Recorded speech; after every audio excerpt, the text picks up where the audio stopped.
వచ్చే టైం అయింది. ఏమిటంత తొందరపడుతున్నారు? ముహూర్తానికి టైం అయిందనే? ముహూర్తానికి సమయం ఉంది, కానీ ఆ మహానుభావుని చూసే సుముహూర్తం కోసం తొందరపడుతున్నాను. ఈ ఊళ్ళో కాలు పెట్టగానే ఆయన మంచితనం గురించి, గొప్పతనం గురించి విన్నాను. ఇప్పుడు కళ్ళారా చూస్తున్నాను. నమస్కారం అయ్యా. నమస్కారం.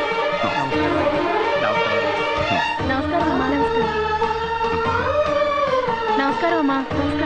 నమస్కారం అమ్మా.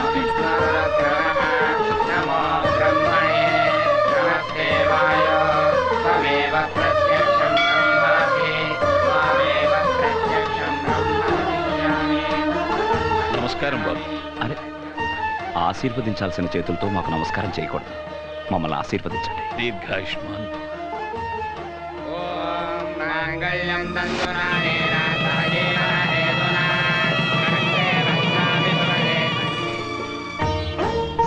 నూరేళ్లు చల్లగా సుపుత్ర ప్రాప్తి,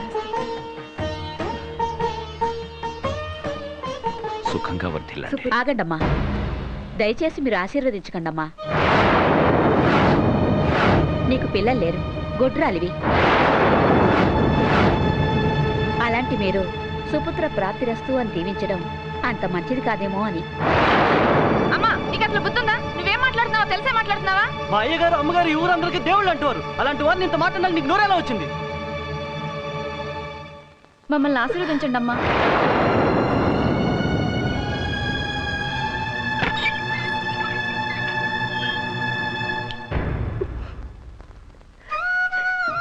ఏమిటి జానకి చీకట్లో కూర్చున్నా? ఏంటి ఆవిడ అన్నదానికి బాధపడుతున్నావా? ఆవిడ అన్నది నిజమే కాదండి. ఏ తల్లైనా బిడ్డల క్షేమం కోరుకుంటుంది. నన్ను గుడ్రాలన్నందుకు బాధ లేదండి. నీకు వారసుని ఇవ్వలేకపోతున్నందుకే నా బాధ. నా వల్ల మీ వంశం ఇంతటితో ఆగిపోకూడదండి. అందుకని మీరు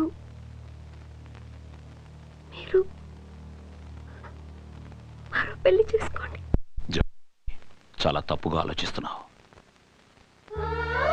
ఎక్కడో పుట్టిన నువ్వు అయిన వాళ్ళందరినీ వదిలేసి బ్రహ్మముడితో ఈ ఇంట్లో కాలు పెట్టావు. ఆ ముడిని విడదీసే హక్కు ఆ బ్రహ్మకు కూడా లేదు. కానీ పిల్లల కోసమని మనసుని చంపుకుని రెండో పెళ్లి చేసుకుంటే నేను మనిషిగా చచ్చిపోయినట్టే. క్షమించండి. ఇంకెప్పుడు ఇలా మాట్లాడు. ఇంకెప్పుడు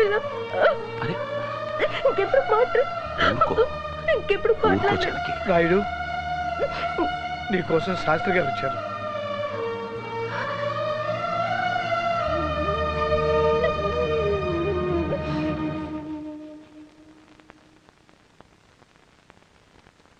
నమస్కారం. నమస్కారం.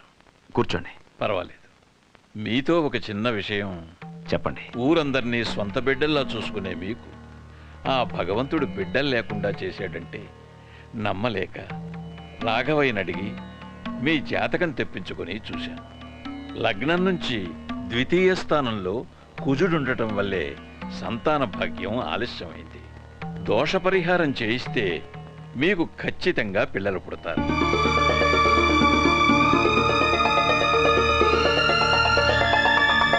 ఎంత శుభవార్త చెప్పారు శాస్త్రి గారు. ఈ శుభవార్త వెనుకే చిన్న అపశృతి కూడా ఉంది. ఏంటది? పిల్లలు చిన్న వయసులో ఉండగానే మీ దంపతులు చనిపోతారని జాతకం చెబుతోంది. అంతే కదా. మేమేమైపోయినా పర్వాలేదు. నా జానకి తల్లవుతుంది కదా, చాలు. గొడ్రాలు అన్న పేరు పోతుంది కదా, అది చాలు. కానీ ఇంకేం చెప్పద్దు శాస్త్రి గారు. ఏ మనిషి అయినా మహా బ్రతికితే 100 ఏళ్లు బ్రతుకుతాడు, 1000 ఏళ్లు బ్రతకలేడు. కానీ వంశం తరానికో వారసుడుంటే వేల సంవత్సరాలు బ్రతుకుతుంది. మా వంశం బ్రతకడం కోసం మేం చావడానికైనా సిద్ధమే. కరుణ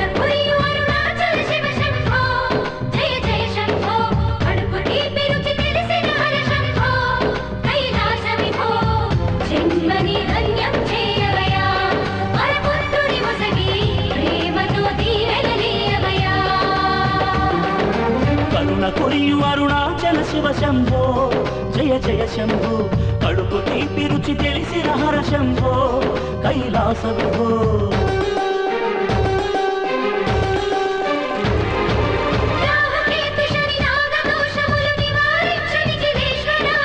ఈశ్వర పరమేశ్వర ఈశ్వర పరమేశ్వర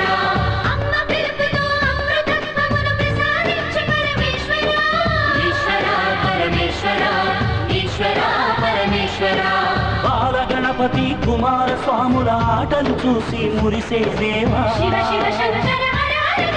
పాలు తేనె అభిషేకములను కొని పరీక్షించకి గదయగలరారా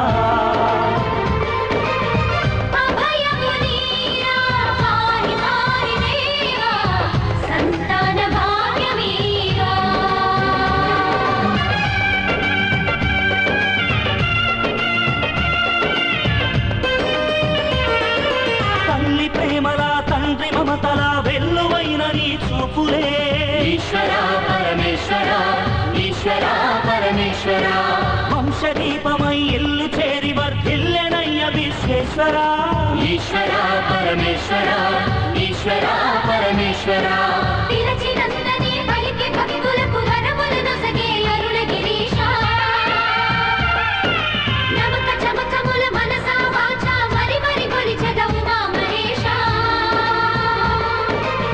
ధన్యమాయ నా బ్రతుకే దాసోహం ఇక నీకే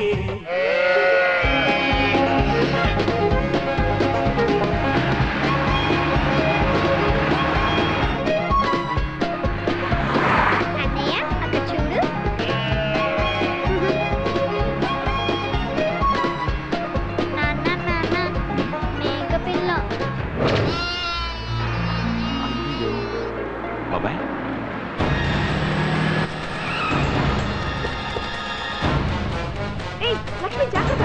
పిల్లలు జాగ్రత్త జాగ్రత్త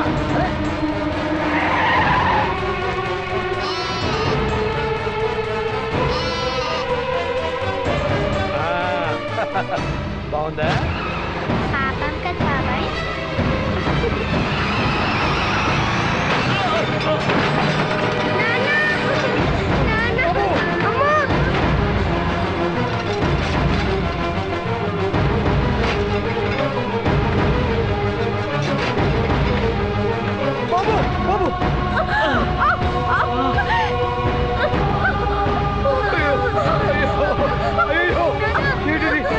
ఎంత ఘోరం జరిగిపోయింది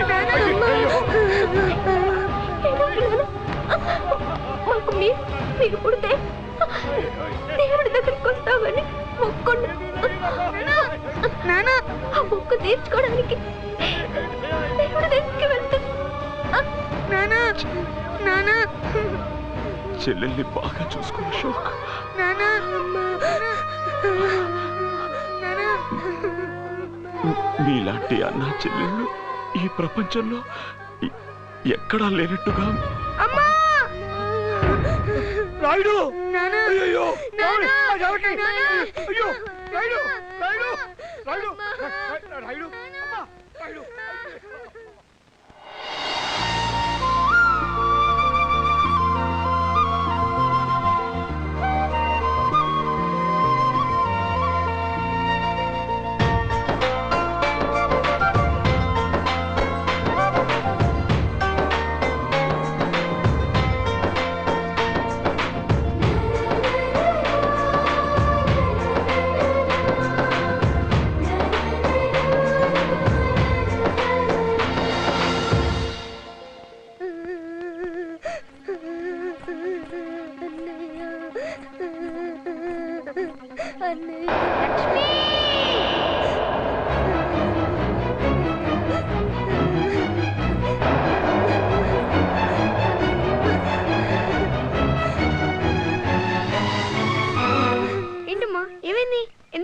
గోరింటాకు అంటే ఇష్టం కదన్నయ్య. సుబ్బరాజు గారి తోటకెళ్ళి గోరింటాకు కోసుకొస్తుంటే కాళ్ళు ముళ్ళు గుచ్చుకుంది. అయ్యో ఏది చూడండి. అయ్యో రక్తం అంతా పోతుంది. నేను ఇంకెప్పుడు గోరింటాకు కోసం బయటకు వెళ్ళొద్దే. అయితే మన ఇంట్లోనే గోరింటాకు మొక్క నాటాలి.